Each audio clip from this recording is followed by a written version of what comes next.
29 years ago, a baby girl was found dead in a field. Today, the case of Julie Valentine may finally have been cracked.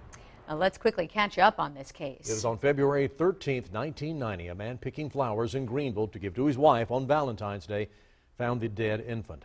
Officers called the unidentified child Julie Valentine. Investigators worked to find clues, but the case eventually went cold. In 2011, Julie Valentine became a household name in the upstate when the Rape and Crisis Center changed its name. And today, finally, a crack in the case. 7 News' Kirsten Glavin heard from police today in Greenville. She's joining us live from the Greenville County Law Enforcement Center with the story tonight. Kirsten. Police arrested who they believe to be the infant's mother, Brooke Graham, at her apartment complex in Greenville last night. And they credit DNA testing to be able to solve this case and bring justice for Julie Valentine after all these years.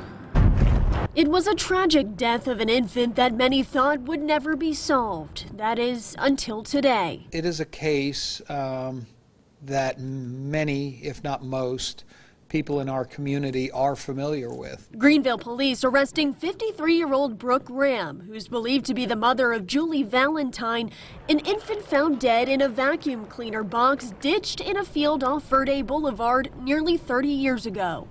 Graham was taken into custody Wednesday night as her neighbors wondered what was going on. It just didn't look like the normal city police, and they were fanning out around the corner of the building back there where the woman, I think, lived. The infant's death stumped investigators for years as they worked to figure out who would do this and why. Just wanting to find out why someone would do that to a little bitty baby.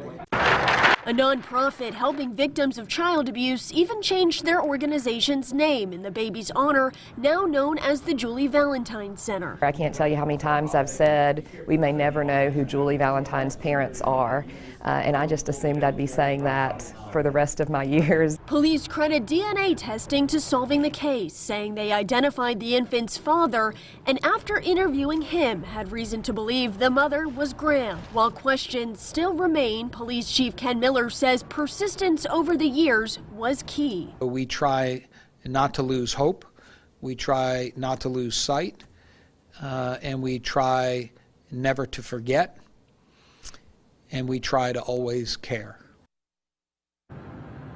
And Graham is now facing the charge homicide by neglect. We also spoke with who's believed to be the father that they found through DNA testing today off camera. He said investigators approached him several months ago asking for DNA. He said they were married for years but divorced a little over 20 years ago, and they have 2 children together, but he had no idea he could have had a third. He says he was overall extremely caught off guard and upset with this whole situation. Reporting live in Greenville tonight, Kirsten Glavin, 7 News.